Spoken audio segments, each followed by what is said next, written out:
July 7th, 2020. Tuesday of the 14th week in Ordinary Time.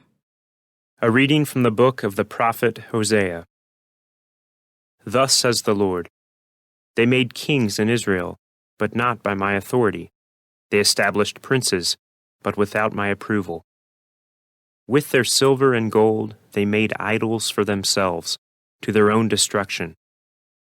Cast away your calf, O Samaria. My wrath is kindled against them. How long will they be unable to attain innocence in Israel? The work of an artisan, no God at all, destined for the flames, such is the calf of Samaria. When they sow the wind, they shall reap the whirlwind. The stalk of grain that forms no ear can yield no flour. Even if it could, strangers would swallow it. When Ephraim made many altars to expiate sin, his altars became occasions of sin. Though I write for him my many ordinances, they are considered as a stranger's. Though they offer sacrifice, immolate flesh, and eat it, the Lord is not pleased with them. He shall still remember their guilt and punish their sins. They shall return to Egypt. The word of the Lord. The responsorial psalm.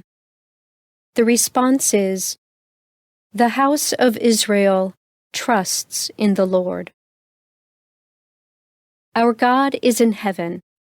Whatever He wills, He does. Their idols are silver and gold, the handiwork of men. The house of Israel trusts in the Lord.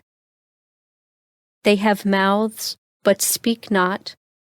They have eyes, but see not. They have ears, but hear not. They have noses, but smell not. The house of Israel trusts in the Lord. They have hands, but feel not.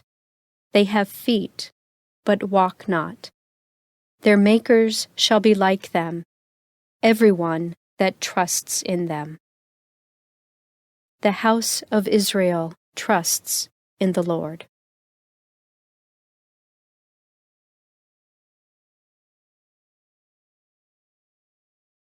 A reading from the Holy Gospel according to Matthew. A demoniac who could not speak was brought to Jesus, and when the demon was driven out, the mute man spoke. The crowds were amazed and said, Nothing like this has ever been seen in Israel. But the Pharisees said, He drives out demons by the prince of demons.